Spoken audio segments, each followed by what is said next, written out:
பரமண்டலங்கள் இருக்கிற எங்கள் பிதாவே, உம்முடைய நாமம் பரிசுத்தப்படுவதாக, உம்முடைய ராஜ்யம் வருவதாக. பரமண்டலங்கள் உம்முடைய சித்தம் செய்கிறது போல இந்த பூமியிலும் செய்யப்படுவதாக. நீர் எங்களோடு பேசும். நாங்கள் கேட்கிறோம், அடியான் கேட்கிறேன். இந்த பூமியின் குடிகளும் கேட்கப்படட்டும். உம்முடைய பண்டகசாலையிலிருந்து உம்முடைய சொற்படி செய்யும் பெருங்காற்று இறங்கி வந்து இந்த வார்த்தைகளை அடித்து கொண்டு போய் பூமியின் கடையாந்தரம் வரை, வானம் கவிழ்ந்த தேசம் வரை அநேக செவிகளும் இருதயத்தையும் திறப்பதாக. இயேசுவின் நாமத்தில் ஜெபிக்கிறோம். பேசும் நல்ல பிதாவே. பிரசங்கியின் புஸ்தகம் 9ஆம் அதிகாரம் 11வது வசனங்களை வாசிக்க கேட்கலாம். நாம் திரும்பிக் கொண்டு சூரியனுக்கு கீழே கண்டதாவது, நான் திரும்பிக் கொண்டு சூரியனுக்கு கீழே கண்டதாவது, ஓடுகிறதற்கு வேகமுள்ளவர்களின் வேகமும், ஓடுகிறதற்கு வேகமுள்ளவர்களின் வேகமும், யுத்தத்துக்கு சௌரியவான்களின் சௌரியமும் போதாது, யுத்தத்திற்கு சௌரியவான்களின் சௌரியமும் போதாது, பிழைப்புக்கு ஞானம் உள்ளவர்களின் ஞானமும் போதாது, பிழைப்புக்கு ஞானம் உள்ளவர்களின் ஞானமும் போதாது, ஐஸ்வர்யம் அடைகிறதற்கு புத்திமான்களின் புத்தியும் போதாது, ஐஸ்வர்யம் அடைகிறதற்கு புத்திமான்களின் புத்தியும் போதாது, தயவு அடைகிறதற்கு வித்துவான்களின் அறிவும் போதாது, தயவு அடைகிறதற்கு வித்துவான்களின் அறிவும் போதாது, அவர்கள் எல்லாருக்கும் சமயமும் தேவ செயலும் நேரிட வேண்டும். தேவ செயலும் நேரிட வேண்டும். பரலோக ராஜ்யம் சமீபத்திருக்கிறது. The kingdom of heaven is at hand என்று வேதவசனம் சொல்லுகிறது. ஒவ்வொரு முழங்கால்களும் அவருக்கு முன்பாக முடங்க வேண்டும். ஒவ்வொரு நாவுகளும் அவரை அறிக்கை செய்ய வேண்டும். All the knee shall bow, all the tongue shall confess, Jesus is the Lord. Hallelujah. அவருடைய கெம்பீர சத்தம் அடியானை நிரப்பற்றும். அவருடைய முகத்தின் வெளிச்சம் அடியானை மூடிக்கொள்ளற்றும். ஒரு நிலைய சொல்லுமே, தயவு அடைகிறதற்கு வித்துவான்களின் அறிவும் போதாது. கடந்த நாட்களில் ஒரு நாள் என்னோடு கூட அவன் சொன்னான், இந்த பூமியிலே தயவு வேண்டும் என்று கேட்டுக்கொண்டிருக்கிறவர்கள் ரொம்ப ரொம்ப சொற்ப ஜனம். ஒரு அல்லையா சொல்லுமே, எவ்வளவு பேர் இருப்பாங்க தேவனோட தயவு வேண்டும் என்று? ரொம்ப ரொம்ப சொற்ப ஜனங்கள் இந்த தேவனோட தயவுக்காய் இந்த பூமியிலே காத்திருக்கிறார்கள், விண்ணப்பங்களை செய்து கொண்டிருக்கிறார்கள். சிலர் தேவ தயவும் பெற்றிருக்கிறார்கள். ஒரு அல்லையா சொல்லுமே, தேவ தயவை எல்லாரும் பெற முடியாது. ஊழியம் செய்கிறவர்களுக்கெல்லாம் தேவ தயவு கிடைத்து விடாது. போதகருக்கெல்லாம் தேவ தயவு கிடைத்து விடாது. சுவிசேஷர்களுக்கெல்லாம் தேவ தயவு கிடைத்து விடாது. தீர்க்கதரிசி என்பவர்களுக்கெல்லாம் கிடைத்து விடாது. நான் அப்போஸ்தலன் என்று சொல்லிக் கொண்டிருக்கிறவர்களுக்கு தேவ தயவு கிடைத்து விடாது. நான் நல்லா பாட்டு பாடுவேன், தேவ தயவு கிடைத்து விடாது. ஏன்னா தேவ தயவுன்னா உங்களுக்கு என்னன்னே தெரியாது. நான் சரியாக காணிக்க கொடுப்பேன், தசமா கொடுப்பேன், தேவ தயவு கிடைத்து விடாது. உடல்ல ஏச்சலோமே. அப்படியானால் இந்த தேவ தயவு என்றால் என்ன? ஏன் இந்த தேவ தயவு அநேகரால் பெற முடியவில்லை? அப்படி என்ன இருக்கிறது இந்த தேவ தயவுல? வித்துவான்களோட அறிவு போதாதான், புத்திமான்களின் புத்தி போதாது, ஞானவான்களின் ஞானம் போதாது, எல்லாமே போதாது தேவனிடத்தில் தயவை பெற்றுக்கொள்ள. அப்படியானால் இந்த தயவு எப்படிப்பட்டது? இந்த தயவை குறித்து வேதம் அநேக காரியங்களை சொல்லுகிறது. இன்னைக்கு தயவு என்றால் என்ன என்று பார்க்க போகிறோம். யாருக்கு இந்த தயவு கிடைக்கும் என்று பார்க்க போகிறோம். இந்த தயவை பெற்ற ஓர் சிலரை உங்களுக்கு முன்பாய் அறிமுகப்படுத்த விரும்புகிறேன். தயவை பெற வேண்டுமானால் ஒருவன் எப்படி இருக்க வேண்டும் என்று பார்க்க போகிறோம். தயவு என்றால் என்ன? ஏன் இந்த தயவை வித்துவான்களால் பெற முடியவில்லை? புத்திமான்களால் பெற முடியவில்லை? ஞானம் உள்ளவர்களால் ஏன் பெற முடியவில்லை? அவர்களுக்கு இருக்கிற ஞானமோ புத்தியோ அறிவோ ஏன் தேவனோட தயவை பெற முடியவில்லை? அது போதவில்லை. வெறும் ஞானவான் மட்டும் ஞானம் மாத்திரம் இருந்தால் தயவை பெற்றுவிட முடியாது. தேவன் லூசிஃபரை பெரிய ஞானமுள்ளவனாய் படைத்தார். 12 விதமான கற்களாலே கொடுத்து அலங்கரித்து. ஆனால் அவனால் என்ன பண்ண முடியவில்லை? தயவை பெற முடியவில்லை. ஞானமானாலே நீ தயவை பெற முடியவில்லை. புத்திமான் அவர்களாலும் தயவை பெற முடியவில்லை. ஒரு சிலரை வேதத்திலே தயவை பெற்றிருக்கிறார்கள். அதில் ஒரு சிலரை நாம் பார்ப்போம். அப்படியானால் அந்த தயவு என்றால் என்ன? வேதம் சொல்லுகிறது, தயவு என்றால் நீடிய வாழ்வான். ஒரு அல்லையே சொல்லுவோமே. தயவுனா என்னது? அது எல்லாரும் வாங்கல. வேதத்திலையும் எல்லாரும் வாங்கல, இன்னைக்கு இந்த பூமியிலையும் வாங்கல. ஒருவேளை அந்த கணக்கு சரியாங்கிறது தேவனுக்கு தெரியும். ஆனால் எனக்கு தெரிந்தவரை சொல்லுகிறேன், இந்த பூமியில் தேவனிடத்தில் தயவை கேட்டுக்கொண்டிருக்கிறவர்கள் 10 பேருக்கும் கீழே. அதை நான் சொல்ல மாட்டேன். ஒரு அல்லையே சொல்லுவோமே. அண்ட சராசரங்களிலே கிறிஸ்தவர்களே ஒரு 300 கோடி பேர் இருக்காங்க. இதில் தேவனோட தயவை கேட்டுட்டு இருக்கிறவங்க ரொம்ப சொற்பம்.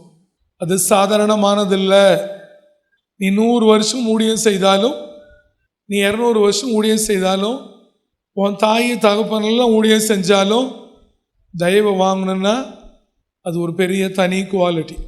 அதனால தான் தயவு வாங்க புத்திமான்களோட புத்தி பத்தல. வித்துவான்கள் தான் பெரிய அறிவாளிங்க, அவங்க அறிவும் போதில்லை. தயவு என்பது நீடிய வாழ்வு என்று வேதம் சொல்லுகிறது. ஒரு அல்லையே சொல்லுவோமே. நீடித்த நாள் சொல்லல, நீடித்த ஆயுசு நாட்கள் வேறு, நீடித்த நாட்கள் வேறு, தீர்க்க ஆயுசு வேறு. ஆனால் இந்த தயவு நீடித்த நாட்கள் அல்ல, தீர்க்க ஆயுசு இல்லை, பூரண வயசு இல்லை, முதிர்ந்த வயசு இல்லை, நீடிய வாழ்வு. ஒரு அல்லையே சொல்லுமே. என்னது தேவனோட தயவுனா அதுக்கு அர்த்தம் என்னது? நீடிய வாழ்வு. வாசிப்போமா? சங்கீதங்களின் புஸ்தகம் 30ஆம் அதிகாரம் 4-5 வாசிக்க கேட்கலாம். கர்த்தருடைய பரிசுத்தவான்களே, கர்த்தருடைய பரிசுத்தவான்களே, அவரை கீர்த்தனம் பண்ணி, அவரை கீர்த்தனம் பண்ணி, அவருடைய பரிசுத்தத்தின் நினைவு கூறுதலை கொண்டாடுங்கள். அவருடைய பரிசுத்தத்தின் நினைவு கூறுதலை கொண்டாடுங்கள். என்ன சொல்றார்? பரிசுத்தவான்களே அவரை கீர்த்தனம் பண்ணி. கர்த்தருடைய பரிசுத்தவான்களே, கர்த்தருடைய பரிசுத்தவான்களே அவரை கீர்த்தனம் பண்ணி அவருடைய பரிசுத்தத்தின் நினைவு கூறுதலை கொண்டாடுங்கள். அவருடைய கோபம், அவருடைய கோபம் ஒரு நிமிஷம், ஒரு நிமிஷம். அவருடைய தயவோ, அவருடைய தயவோ நீடிய வாழ்வு, நீடிய வாழ்வு. ஹல்லேலூயா. ஹல்லேலூயா. அவருடைய கோபம் ஒரு நிமிஷம், அவருடைய தயவோ, அவருடைய தயவோ நீடிய வாழ்வு. அதனால தான் வாழ்றோம். அவருடைய தயவோ நீடிய வாழ்வு, அவருடைய தயவோ நீடிய வாழ்வு. சாயங்காலத்தில், சாயங்காலத்தில் அழுகை தங்கும், அழுகை தங்கும். விடியற் காலத்திலே, விடியற் காலத்தில் களிப்புண்டாகும், களிப்பு உண்டாகும். ஒரு நிலையா சொல்லுமே. ஹல்லேலூயா. இப்போ சாயங்காலத்தில் அழுகை தங்குமா, ஆனால் விடிகிற பொழுது களிப்பு உண்டாகுமா? நீங்க யாரோட வாழ்க்கையிலும் விடிகிறப்ப களிப்பு வர்றதில்லை. யாரோட வாழ்க்கையிலும் அவனும் ஒரு பிரச்சனையை நினச்சிக்கிட்டே படுத்திருப்பான். ஐயோ நாளைக்கு எந்த கடங்கிறனுக்கு என்ன பதில் சொல்கிறது, நாளைக்கு அவன் என்ன கேட்பான், இந்த டியூ எப்போ கட்டுறது, அவன் என்ன சொல்லுவான், புருஷன் என்ன சொல்லுவான், பிள்ளைங்க என்ன சொல்லும். ஏன்னா இவர்களெல்லாம் தேவனோட தயவை பெறாதவர்கள். பணம் இல்லை தயவு, பணம் இருக்கிறவெல்லாம் நீடிய வாழ்வு வாடுறதில்லை. பணமோ பதவியோ பொருளோ இல்லை நீடிய வாழ்வு. நீ வச்சிருக்கிற நகையோ பொண்ணோ பொருளோ சொத்தோ ஆஸ்தியோ உன் பிள்ளையோட வேலையோ தயவு இல்லை. தயவு என்பது நீடிய வாழ்வு. ஒரு அல்லையா சொல்லுமே. அந்த நீடிய வாழ்வு நீ இந்த பூமியில் அநேகருக்கு கிடைக்கல, அது எழுதுன்னு பிரசங்கிக்கே கிடைச்சுதான் தெரியாது. ஒரு அல்லையா சொல்லுமே. ஆனால் தாவீது தயவு பெற்றிருந்தார். ஒரு அல்லையா சொல்லுமே. சாயங்காலத்திலே அழுகை தங்கும், விடியற் காலத்திலே களிப்புண்டாக்கும். இதுதான் கிறிஸ்தவ வாழ்க்கை. உனக்கு என்ன பிரச்சனையா இருந்தாலும் நீ ராத்திரி தூங்குறதோட முடிச்சிடணும், ஜெபம் பண்ணி அதோட விட்டுறணும். நீ விடியற் காலத்தில் என்னோட ஆண்டவர் இருக்கிறாருன்னா நீ எப்படிப்பட்டவங்களா இருக்கணும்? அதிகாலையில் தேவனை தேடுகிறவர்களாக இருக்கணும். அதிகாலையில் தேடுகிறவர்கள் என் தேவனை கண்டடைவார்கள் என்று வேதம் சொல்லுகிறது. இப்போ விடியற் காலத்தில் நீ அவரை தேடிட்டேன்னா அவரை பார்த்துருவேன். அவரை பார்த்துட்டேன்னா உன் அழுகையெல்லாம் உன்னை விட்டு போய்விடும். உடலையே சொல்லுவோமே, அதுக்கு அதுதான் அர்த்தம். நீ ராத்திரியெல்லாம் சாயந்தரம்லாம் அழுதுட்டு கடையில் அவரை பார்த்த உடனே அங்கேயே அழுதுனின்னு வச்சுக்க, நீ இப்படியே அழுதுகிட்டே இருந்துருவார்.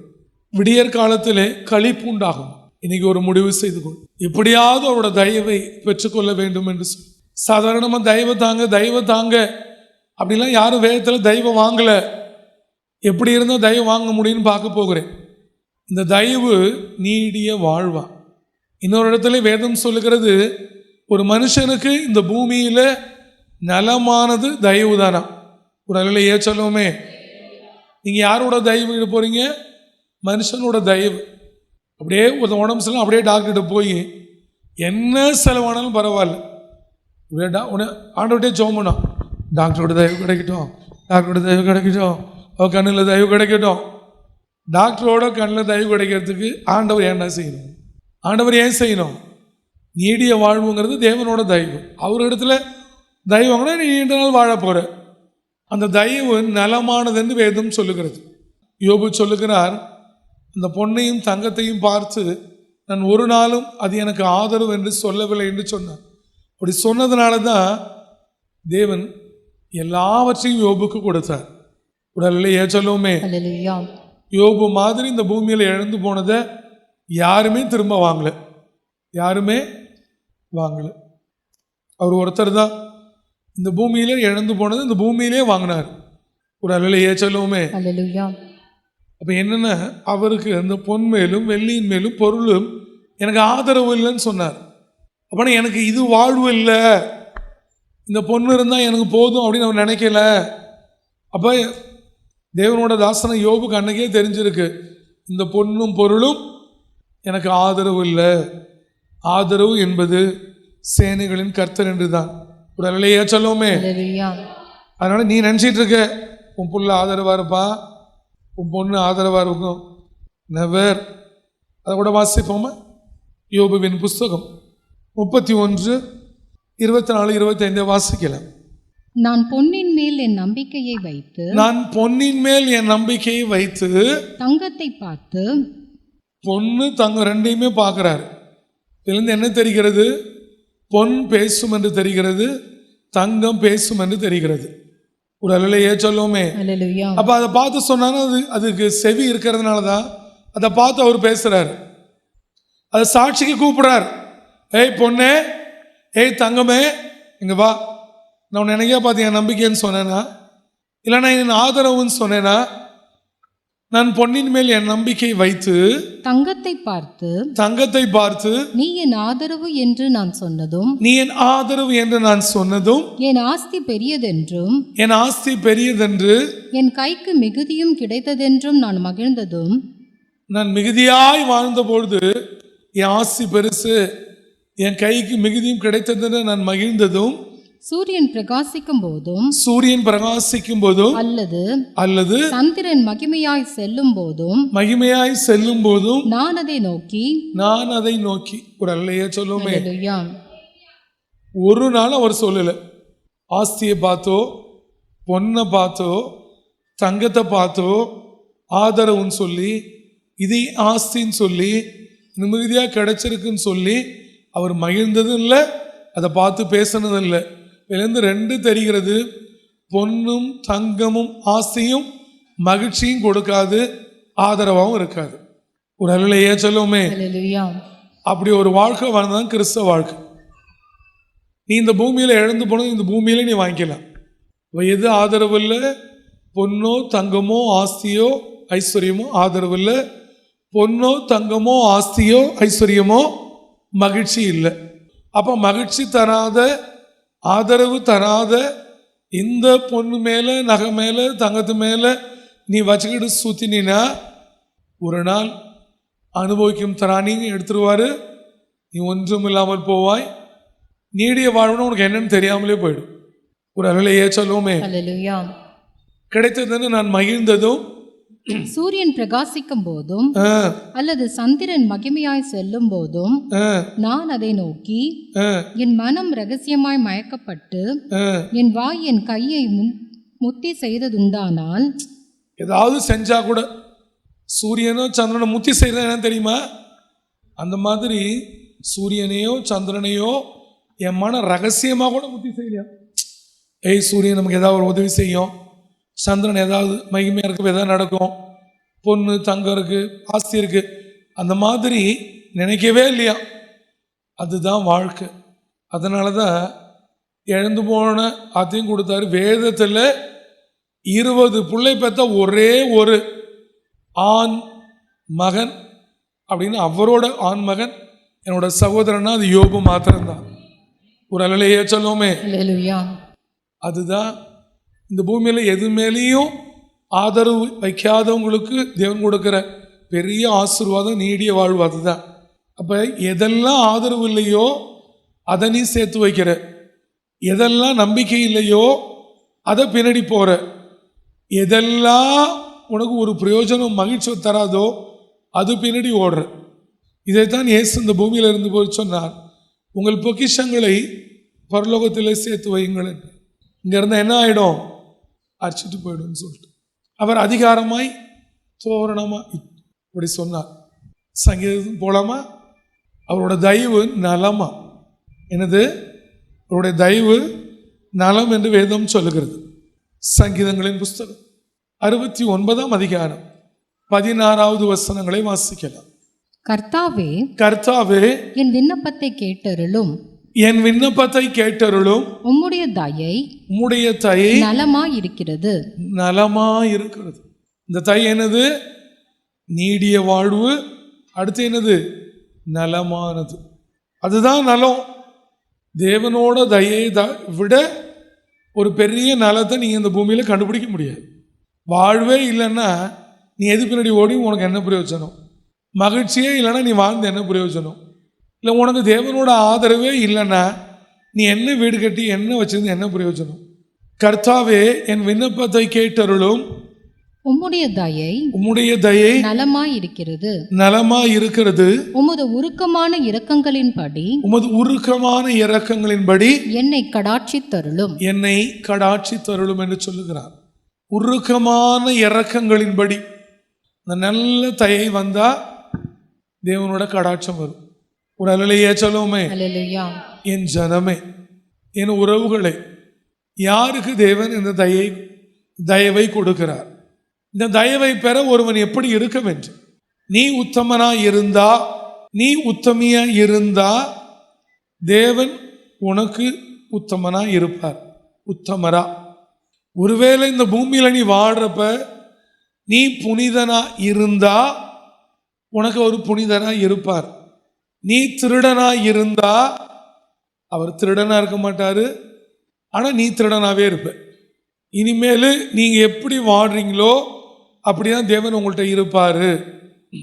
நீ உண்மையா இருந்தா உங்கள்கிட்ட உண்மையா இருப்பார்.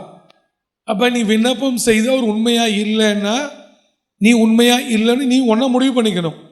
அப்ப எங்கேயோ உன்னை அவர் சுகப்படுத்தலைன்னா நீ எங்கேயோ தேவனிடத்துல உத்தமமா இல்லை நீ முடிவு பண்ணிக்கணும்.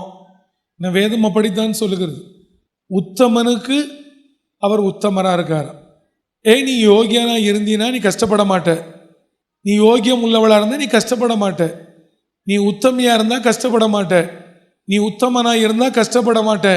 உன் வாழ்க்கையில கஷ்டங்கள், பாடுகள், பலவீனங்கள், உபத்திரவம், நிந்த, அவமானம் உன் குடும்பம் நெல்லாலன்னா நீ இன்னைக்கு முடிவு பண்ணிக்க, நீ உத்தமனாகவோ உத்தமியாகவோ இல்லை. இன்னைக்கு உன் வாழ்க்கை கேடு கட்டிருக்குன்னா நீ கேடு கட்டவளா இருக்கு. உன் வாழ்க்கை கேடு கட்டுற நீ கேடு கட்டவனா இருக்கு. நீ எங்கேயோ தவறுகிறாய், உன் வாழ்க்கை ஆசீர்வதிக்கப்படலை. நீ எங்கேயோ தவறுகிறாய், உன் பிள்ளைகள் ஆசீர்வதிக்கப்படலை. நீ எங்கேயோ தவறுகிறாய், உன் வருமானம் ஆசீர்வதிக்கப்படலை. அவ்வளவுதான். யோபு கூட சொன்னாரு, என் உத்தமத்தை நிறுத்து பாருனார். நீ நிறுத்து பாருங்க ஆண்டவரே என் உத்தமத்தை. எவ்வளவு உத்தமமா இருந்தா தேவன் என்னை நிறுத்து பாருன்னு சொல்ல முடியும். தேவன் சொல்லுறாரு, 2-3 பேருக்கு சொல்லியிருக்கிறார். இவன் எனக்கு முன்பு உத்தமனாய் நடந்தான் என்று காலேபை குறித்து சொல்லியிருக்கிறார், தாவீதை குறித்து சொல்லியிருக்கிறார், மோசை குறித்து சொல்லியிருக்கிறார். இவன் எங்கும் என் வீட்டில் உண்மை உள்ளவனும் வேறொரு இடத்துல உத்தமனாய் இருந்தான் என்று சொல்லியிருக்கிறார்.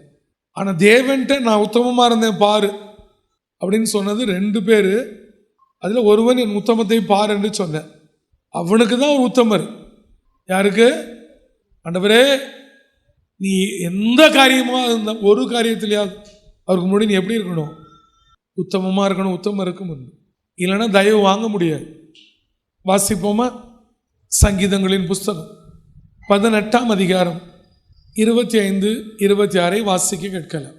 தயவுள்ளவனுக்கு அப்படின்னா அவன் வாழ்க்கையில முன்னாடியே ஓரளவுக்கு தயவுக்கு அவன் பாத்திரமான இருக்கணும். அவன் வாழ்க்கையில இருதயங்களிலே எழுதப்பட்டிருக்கணும், இந்த தயவு நீடிய வாழ்வு, இந்த தயவு நலமானது, இந்த தயவை பெற்றுக்கொள்ள வேண்டும் என்கிற எண்ணம் இருக்கிற பொழுதுதான் அவன் அந்த தயவு உள்ளவன்கிற இடத்துக்கே வருவான். தயவு உள்ளவனுக்கு நீர் தயவுள்ளவராகவும், அவனுக்கு அவர் தயவு உள்ளவர், தயவு உள்ளவராகவும், உத்தமனுக்கு நீர் உத்தமராகவும், உத்தமனுக்கு உத்தமிக்கு. உத்தமி இருக்கீங்களா? உத்தமன் இருக்கீங்களா? இல்லை நீங்கள் என்ன தைரியத்தில் தேவனிடத்தில் ஆசீர்வாதம் கேட்குறீங்க? எந்த காரியத்தில் நீங்கள் உத்தமமாக இருந்து தேவனிடத்தில் ஆசீர்வாதம் கேட்குறீங்க, தேவனிடத்தில் நன்மை கேட்குறீங்க, தேவனிடத்தில் என் ஆயுசு நாளை கூட்டி கூடுன்னு கேட்குறீங்க, என் புள்ள நல்லா இருக்கணும், என் பேர புள்ள நல்லா இருக்கணும், என் குடும்பம் நல்லா இருக்கணும், மருமகன் நல்லா இருக்கணும், என்ன உத்தமத்தில் நீ கேட்குற சொல்லுங்க பார்க்கலாம். உத்தமனுக்கு நீர் உத்தமராகவும். அப்போ அந்த உத்தமத்தை அவர் பார்க்குறாரு. உத்தமனுக்கு நீ உத்தமராகவும், புனிதனுக்கு நீர் புனிதராகவும், புனிதனுக்கு புனிதராகவும். ஒவ்வொருத்தன் புனிதனாக இருந்தால் அவனுக்கு தேவன் புனிதனாக இருப்பார். புனிதம் என்பது சாதாரணம் அல்ல. நமக்கே எங்கேயாவது செயின்ட்டுன்னு போட்டால் ஆண்டவர் கூப்பிட்ட சீஷர்கள் இவங்க இல்லையே அப்படின்னு நான் பார்க்குறேன். நான் அப்போ செயின்ட்டோட தியாகம் எப்படி இருக்கணும்? ஒருத்தன் புனிதனாக இந்த பூமியில் வாழணுன்னா புனிதரோட ஒத்தாசை இல்லாமல் வாழவே முடியாது. ஒரு அல்லையா சொல்லுவோமே. நீ புருஷனை கல்யாணம் பண்ணாமல் இருந்து, அது நிறைய பேர் புருஷன் முன்னாடி சண்டையிலே சிபிஎம்ல வந்து சேர்ந்துருவாங்க, இல்லை லவ் ஃபெயிலியரில் வந்து சேர்ந்துருவாங்க, ஊழியத்துக்கு வந்துடுறேன்ட்டு. அவங்கெல்லாம் வந்து புனிதர் ஆகிடுவாங்களா? நீங்களும் நிறைய பேர் இப்படி ரொம்ப புனிதம் நினச்சிட்டு இருக்கீங்க. நெவர். என்னைக்காவது புனிதர் உன் பக்கத்தில் வந்து நீ பார்த்துருக்க? புனிதருக்கு உனக்கு ஏதாவது உறவு இருக்கா? பியூரிஃபைட் நீ சொல்லக்கூடாது, அவர் சொல்லணும். புனிதனுக்கு நீர் புனிதராகவும், மாறுபாடு உள்ளவனுக்கு நீர் மாடு பருகிறவராகவும் தோன்றுவீர். இப்போ யார் மாறுபாடு இருக்கு? அவர் மாறுபடுறவராக தான் இருப்பார். அப்புறம் நீ அயோக்கியனாக இருந்துக்கிட்டு நீ அவர்கிட்ட நல்ல காரியத்தை எதிர்பார்க்காத செய்ய மாட்டார். நீ மாறுபாடாக இருந்தீன்னா அவர் மாறுபாடாக இருப்பார். இது சத்தியம். உங்களுக்காக நான் எழுதி வைக்கல, இது அன்றைக்கே தேவனோட ஊழியக்காரனாகி தாவீது எழுதி வச்சது. அன்னையிலேருந்து இன்னைய வரைக்கும் மாறுபாடு உள்ளவனுக்கு ஒரு மாறுபாடுகிறவராக தான் இருக்கார். அப்படிதான் அவர் தோன்றுவாராம். டக்குன்னு தேவன் தரிசனமான எப்படி தோன்றுவார்? புனிதனுக்கு புனிதனாக தோன்றுவாராம்.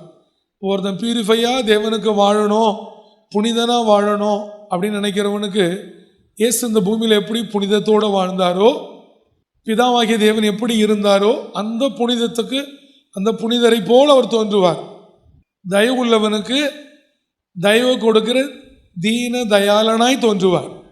இப்போ நீ மாறுபாடாக இருக்க, அவர் உனக்கு மாறுபாடாக இருக்கிறார். நீங்கள் தேவனிடத்திலிருந்து எதையாகிலும் இந்த புத்தியோடு இருந்தால் பெற்றுக்கொள்ள முடியாது. அவரை ஏமாத்தாத, நீ அவர்கிட்ட ஏமாறாது. இந்த வசனத்தையும் வாழ்க்கையில் நீ மறந்துடவே கூடாது. நாம் மாறுபாடாக இருந்தால் அவர் மாறுபாடாக தான் தோன்றுவார். அப்படி தான் நமக்கு தரிசனமாவார். ஆனால் நம்ம புனிதனாக இருந்தால் அவர் புனிதராக தோன்றுவார். நம்ம உத்தமனாக இருந்தால் உத்தமராக தோன்றுவார். தயவுள்ளவனாக இருந்தால் தயவுள்ளவராக தோன்றுவார். நம்ம ஏமாத்துறவனாக இருந்தால் அவர் ஏமாற்றுகிறவர் தோன்ற மாட்டார். ஆனால் வாழ்க்கை ஏமாற்றமாக தான் போயிடும். அதுதான் வேதத்தின் ஸ்டைலில் மாறுபடுகிறவராய் அவர் மாறுபட்டுருவார். ஐயோ உயிர் போகுதே அப்படின்னு கத்திட்டு இருக்கப்ப வருஷம் போயிட்டே இருப்பார். அன்னைக்கு தான் தெரியும் மாறுபாடு வேண்டாம். தேவனோட பிள்ளைகள் ஒழுங்கா தேவனிடத்தை தயவு பெற்று உண்மை உள்ள வாழ்க்கை வாழ கற்றுக்குங்க. ரொம்ப புனிதனா, ரொம்ப புனித ஸ்திரீயா, உத்தமியா அந்த மாதிரி வேஷம் வேண்டாம். அதனால் நல்லா புரிஞ்சுக்கணும், தேவனோட தயவு நீடிய வாழ்வு, தேவனோட தயவு நலமானது. அப்போ நீ தயவை பெற்றுக்கொள்ளுகிறவனா மாறணுங்கிற எண்ணமும் காரியமும் இருந்தால் ஒரு தயவுள்ளவராக இருப்பார். நீ உத்தமனாக இருந்தா, உத்தமையாக இருந்தால் உனக்கு உத்தமராக இருப்பார். நீ புனிதனாக இருந்தால் புனிதராக இருப்பார். நீ மாறுபாடு உள்ளவனா இருந்தால் ஒரு மாறுபடுகிறவராய் தான் தோன்றுவார். இப்போ நீ கெட்டதை விதைச்சு நல்லதை எதிர்பார்க்காத. எதை விதைக்கிறாயோ அதையே அறுப்பீர்கள். நீ தேவனிடத்துல கெட்டதை விதைச்சிட்டு, தேவனோட ஊழியக்காரன்கிட்ட கெட்டதை விதைச்சிட்டு நல்லதாக இருக்க முயற்சி பண்ணாத, நல்லது நீ அறுக்க மாட்ட இயேசு நாமத்தில். அப்போ இந்த தேவனிடத்திலிருந்து ஒருவர் தயவை பெற்றார். அவளோட தாய் அநேக நாள் குழந்தை இல்லாமல் காத்திருந்து ஒரு நாள் தன் மனைவிக்காக புருஷன் ஈசாக்கு விண்ணப்பம் செய்கிறார். விண்ணப்பம் செய்த பொழுது தேவன் கற்பத்து கனியை ஆசிர்வதித்தார். கற்பத்தில் 2 பிள்ளைகள் இருந்தது. இதோட அர்த்தம் இன்னைக்கு தான் யாக்கோபுக்கே தெரிய போகுது. 2 பிள்ளைகள் இருந்தது. ஆனால் கற்பத்திலே வெளியே வருகிற பொழுதே அவர் போராட ஆரம்பித்தார். ஒரு நிலை ஏச்சலுமே என்ன ஆரம்பித்தார்? போராட ஆரம்பித்தார். சகோதரனோட குதிகாலை இழுத்துட்டு வந்தார். அன்னைக்கு போராட ஆரம்பித்தவர் இந்த பூமியில் வந்து அநேக போராட்டங்கள், தன் சகோதரன் கொலை செய்வான் என்று பயந்து அவனோட போராடி அங்கிருந்து ஓடி வருகிறார். ஓடி வந்து அங்கே ஒரு கல்லை எடுத்து வைத்து அவர் படுத்து தேவனெல்லாம் தரிசனமாகி அதற்கப்புறமும் போராடுகிறார் தேவ தூதனானவரோடு. கற்பத்திலிருந்து போராடி போராடி போராடி கடைசிய தேவ தூதனானவரோட போராடி தேவனிடத்திலிருந்து தயவை பெற்ற ஒரு தேவனோட மனுஷன்தான் பிதாவாகிய யாக்கோபு. ஒரு அல்லேலூயா சொல்லுமே. அவர் இந்த தயவை பெறத்துக்கு கற்பத்திலிருந்து போராடி இருக்கிறார். சும்மாலாம் தயவு வாங்க முடியாது, அப்படியே வந்து வாங்கிட முடியாது. போராடணும். அந்த போராட்டம் அவர் எங்கே ஆரம்பிக்கிறாரு? கற்பத்திலிருந்து. யாக்கோபு போல நீங்கள் போராடிடுவீங்களா? இல்லைன்னா ஆசீர்வாதத்தோடு உன்னை விடமாட்டேன்னு சொல்லி தேவ தூதனாரோட போராடி விடிய விடிய சண்டை போட முடியுமா உங்களால்? இப்படியெல்லாம் போராடினதுனால்தான் தேவனை யாக்கோபை பார்த்து சொன்னார் யெஷூரனே என்று சொல்லி. இந்த யெஷூரன் தேவனிடத்திலிருந்து தயவை பெற்றவன். ஒரு அல்லேலூயா சொல்லுவோமே. என்ன நடந்தது எடுப்போமா? ஓசியாவின் புஸ்தகம் 12ஆம் அதிகாரம் 3 வாசிக்கலாம். அவன் தாயின் கர்ப்பத்திலே. ஏன்னா இவ்வளவு காரியம் ஆதியாகமத்தில் போடப்படவில்லை. ஆனால் அது குறித்து மிகவும் தேவன் ஓசியாவின் இடத்துல சொல்லுகிறார். அவன் தாயின் கர்ப்பத்திலே தன் சகோதரனுடைய குதிகாலை பிடித்தான். தன் சகோதரனுடைய குதிகாலை பிடித்தான். தன் பலத்தினால் தேவனோட போராடினான். தன் பலத்தினாலே தேவனோட போராடினான். தாயின் கர்ப்பத்திலே சகோதரனோட குதிகாலை பிடித்தான். அப்ப நம்மெல்லாம் குழந்தை அவன் காலை பிடிச்சிருக்கே இருந்திருக்குன்னா எப்படி இருந்திருக்கு பாரு. உள்ள சகோதரனோட குதிகாலை பிடித்தான். தன் பலத்தினால் தேவனோட போராடினான். தன் பலத்தினால் தேவனோட போராடினான். அவன் தூதனானவரோட போராடி மேற்கொண்டான். அவன் தூதனானவரோட போராடி மேற்கொண்டான். ஒரு அல்லேலூயா சொல்லுவோமே. தூதனானவரோட போராடி மேற்கொண்ட ஒரே ஒரு ஆள் வேதத்தில் யாக்கோபு மாத்திரம். அவன் தூதனானவரோட போராடி மேற்கொண்டான். தூதனானவரெல்லாம் ஜெயிக்க முடியாது, ஆனால் மேற்கொள்ளுகிறான். அவ எவ்வளவு வைராக்கியம் இருந்தால், எவ்வளவு போராடுகிற குணம் இருந்தால், எப்படியாவது தேவனிடத்திலிருந்து தயவை பெற வேண்டும் என்கிற எண்ணம் இருந்தால் ராத்திரி முழுவதும் போராடி இருப்பார். அவரை பார்த்தாலே மனுஷன் செத்துருவான விழுந்து. யார? தூதனானவரை பார்த்தாலே அப்படியே மயங்கி விழுந்துருவான. மனோவா சொல்லுகிறார், ஐயோ தூதனானவரை முகமுகமாய் கண்டேன், நான் சாவேன் என்று சொல்லுகிறார். தூதனை பார்த்தாலே சாவேன்னு சொல்லுவாங்க. வேதத்தில். கிதியோன் சொல்றான், ஐயோ நான் சாவேன். ஆனால் யாக்கோபு தூதனானவருடைய போராடுகிறார். எதற்கு தெரியுமா? தேவனிடத்திலிருந்து தயவை பெற்றுக்கொள்ள. அல்லேலூயா. அல்லேலூயா. அவன் தூதனானவரோட போராடி மேற்கொண்டான். அழுது அவரை நோக்கி கெஞ்சினான். பெத்தேலிலே அவர் அவனை கண்டு சந்தித்து அவ்விடத்திலும் நம்மோட பேசினார். கெஞ்சுகிறான், சந்திக்கிறான், அழுகிறான். ஒரு அல்லேலூயா சொல்லுமே. பேசினார். கர்த்தராகிய அவர் சேனைகளின் தேவன். யெகோவா என்பது அவருடைய நாம சங்கீர்த்தனம். இப்போதும் நீ உன் தேவனிடத்தில் திரும்பு. தயவையும் நியாயத்தையும் கைக்கொண்டு இடைவிடாமல் தேவனை நம்பிக்கொண்டிரு.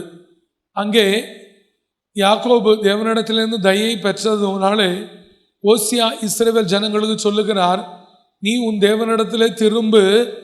அவன் கற்பத்திலிருந்து போராடி தயவை பெற்றான். தயவும் நியாயத்தையும் கைக்கொண்டு இடை விடாமல் உன் தேவனை நம்பிக்கொண்டிரு என்று சொல்லுகிறார். ஒரு அல்லேலூயா சொல்லுமே. அங்கே தேவனிடத்திலே முழுவதும் கற்பத்திலே சகோதரனுடைய போராடி, முழுவதும் தேவதூதனானவரோட போராடி தேவனிடத்திலிருந்து ஆசீர்வாதம் என்கிற தயவை யாக்கோபு பெற்றுக்கொண்டார். ஒரு அல்லேலூயா சொல்லுமே. ஒருவேளை இவர் தேவனிடத்திலே எப்படி போராடி தேவனை நம்பி தேவனை பெற்றுக்கொண்டதை ஒருவேளை தன் குமாரனிடத்தில் சொல்லியிருப்பாரோ எனக்கு தெரியவில்லை. ஆனால் எப்படி யாக்கோபு போராடி தேவனிடத்திலே தயவை பெற்றது போல யோசேப்பும் தேவனிடத்திலே தயவை பெற்றார். ஒரு அல்லேலூயா சொல்லுமே. அப்பம் புள்ள 2 பேருமே தயவு பெற்றார்கள். இவர் வேறு மாதிரி தயவை பெறுகிறார், அவர் வேறு மாதிரி தயவை பெறுகிறார். அங்கே வேதம் சொல்லுகிறது, யோசேப்போட கர்த்தர் இருந்தார். யோசேப்போட கர்த்தர் கிருபை இருந்தது. அங்கே தேவனோட தயவு சிறைச்சாலை தலைவன் மூலியமாய் கிடைத்தது. ஒரு அல்லேலூயா சொல்லுமே. அப்ப ஒரு தயவு கிடைக்க வேண்டுமானால் தேவன் இருக்க வேண்டும். ஒரு தயவு கிடைக்க வேண்டுமானால் கிருபை இருக்க வேண்டும். அப்ப தேவனும் கிருபையும் இருந்தால்தான் இந்த தயவை பெற முடியும். இந்த தயவு நலமானது, இந்த தயவு நீடிய வாழ்வு. ஒரு அல்லேலூயா சொல்லுமே. அப்ப இந்த பூமியில நீடிய வாழ்வு வாழணும்னா அப்ப தேவனும் இருக்கணும், அவருடைய கிருபையும் இருக்கணும். இப்போ கர்த்தர் இருக்கிறாரு, கிருபை இருந்தது, தயவு பெற்றோம் என்ற அர்த்தம் அல்ல. தயவை தேவனிடத்தில் போராடி வாங்க வேண்டும். ஒரு அல்லேலூயா சொல்லுமே. யோசேப்புக்கு ஒரு பெரிய போராட்டம் வந்தது. போத்திபாரின் அரண்மனையா, ஆஸ்தியா, ஐஸ்வர்யமா, இல்லை போத்திபாரின் மனைவியா, அவள் சரீரமா, இல்லை சுகமா, இல்லை பரிசுத்தமா? ஒரு அல்லேலூயா சொல்லுமே. அந்த போராட்டத்திலே அவர் தேர்ந்தெடுத்தது பரிசுத்தம். அதனால் வருகிற எந்த நிந்தையும் அவமானத்தையும் அவர் சந்திக்க ஆயத்தமாயிருந்தார். ஒரு அல்லேலூயா சொல்லுமே. இந்த வாழ்க்கையிலே போராடுகிறவர்களாய் இருந்தால்தான் நீங்கள் உங்கள் பரிசுத்தத்தை காத்துக்கொள்ள முடியும். நீங்கள் போராடுகிறவர்களாய் இருந்தால்தான் நீங்கள் பரிசுத்தத்தை காத்துக்கொள்ள முடியும். நீங்கள் பரிசுத்தத்தை காத்துக்கொள்கிறவர்களாய் இருக்கிற பொழுது தேவன் உங்களோட இருப்பார், உடைய கிருபை இருக்கும். ஒரு நாள் யோசேப்பை போல நீங்களும் தேவ தயவை பெற்றுக்கொள்ளலாம். அல்லேலூயா. ஆதியாகமத்தின் புஸ்தகம் 39ஆம் அதிகாரம் 21வது வசனம். கர்த்தரோ கர்த்தர் யோசேப்போடு இருந்து அவன் மேல் கிருபை வைத்து, அப்ப அவரும் இருக்கிறாரு, கிருபையும் வச்சிருக்கிறார். அன்னைக்கு தயவு கொடுத்தது சிறைச்சாலை தலைவனாய் இருந்தாலும் ஆனால் தயவுக்கு சொந்தக்காரர் சேனைகளின் கர்த்தர் தான். அல்லேலூயா. அந்த தயவுக்கு ஒரு யோசேப்போடு இருந்திருக்கிறார். கர்த்தர் கர்த்தரோ யோசேப்போட இருந்து அவன் மேல் கிருபை வைத்து அவன் மேல் கிருபை வைத்து சிறைச்சாலை தலைவனுடைய தயவு அவனுக்கு கிடைக்கும்படி செய்தார். சிறைச்சாலை தலைவனுடைய தயவு அவனுக்கு கிடைக்கும்படி செய்தார். ஒரு அல்லையே சொல்லுமே. அப்ப இந்த சிறைச்சாலை தலைவனோட நீ தயவு செய்வதற்கு கர்த்தர் யோசேப்போட இருந்திருக்கிறார். கர்த்தர் யோசேப்போட இருந்ததுனால, அவன் மேல் கிருபை வைத்ததுனால அன்றைக்கு யோசேப்பு தயவை பெற்றுக்கொண்டார். ஒரு அல்லையே சொல்லுமே. அல்லேலூயா. அப்ப இந்த தயவை பெற அறிவு போதாது, இந்த தயவை பெற புத்திமான்களின் புத்தி போதாது. இந்த தயவை பெற தூதனானவரோட போராட வேண்டும். இந்த தயவை பெற சேனைகளின் கர்த்தர் நம்மோடு இருக்க வேண்டும். இந்த தயவை பெற அவருடைய கிருபை நம்மோடு இருக்க வேண்டும். இந்த தயவை பெற இந்த தயவு நலமானது என்கிற எண்ணம் வர வேண்டும். இந்த தயவை பெற இந்த தயவு நீடிய வாழ்வு என்கிற உணர்வும் வேண்டுதலும் வர வேண்டும். இந்த தயவை பெற நீ உத்தமனாகவும் புனிதனாகவும் மாறுபாடு உள்ளவனா இருந்துடக்கூடாது. தேவனுக்கு பிரியமா இருக்கணும். ஒரு அல்லையா சொல்லுவோமே. அல்லேலூயா. அன்றைக்கு தேவன் தயவு கிடைக்கும்படி செய்தார். ஒரு அல்லையா சொல்லுவோமே. அல்லேலூயா. அவர் எல்லாருக்கும் தயவு செய்ய விரும்புகிறார். ஆனால் அந்த தயவை எப்படி பெற்றுக்கொள்ள வேண்டும், எப்படி இருக்க வேண்டும் என்று வேதம் சொல்லுகிறது. சங்கீதங்களின் புஸ்தகம் 145 அதிகாரம் 7, 8, 9, 10 சீக்கிரமாய் வாசிக்கலாம். அவர்கள் உமது மிகுந்த தயவை நினைத்து மிகுந்த தயவை நினைத்து வெளிப்படுத்தி உமது நீதியை கெம்பீரித்து பாடுவார்கள். அப்ப இந்த தயவை பெற்றுக்கொள்ளுகிறவர்கள், விரும்புகிறவர்கள் முதல்ல என்ன தயவை நினைக்கணுமா? ஒரு அல்லையே சொல்லுமே. அப்புறம் அந்த தயவை வெளிப்படுத்தணுமா? அப்புறம் நீதியை கம்பீரித்து பாடணுமா? என்ன பாடணும்? அப்படி மிகுந்த தயவை நினைக்கணும், அப்புறம் அந்த தயவை வெளிப்படுத்தணும், அப்புறம் அந்த நீதியை கம்பீரித்து பாடணும். உங்க நீதின்னு என்னன்னு தெரிஞ்சாதானே பாடுவீங்க. தயவை நினைத்து வெளிப்படுத்தி உமது நீதியை கெம்பீரித்து பாடுவார்கள். நீதியை கம்பீரித்து பாடுவார்கள். கர்த்தர் இரக்கமும் மன உருக்கமும் நீடிய சாந்தமும் மிகுந்த கிருபையும் உள்ளவர். முதல்ல தயவு நினைக்கணும், அப்புறம் வெளிப்படுத்தணும், நீதியை கம்பீரித்து பாடணும். இது தயவு வாங்கிறதுக்கு தேவன் கொடுக்கிற சில சட்டத்திட்டங்கள். கிருபையும் உள்ளவர், கர்த்தர் எல்லார் மேலும் தயவுள்ளவர். ஒரு நிலையே சொல்லும். அல்லேலூயா. எல்லார் மேலும் ஒரு தயவு உள்ளவராக இருக்கணும்னு தான் விரும்புகிறார். ஆனா எதை நினைக்கணும்? தயவு நினைக்கணும், அதை வெளிப்படுத்தணும், அவர் நீதியை கம்பீரமா பாடணும். வாசிக்கலாம். கர்த்தர் எல்லார் மேலும் தயவுள்ளவர்.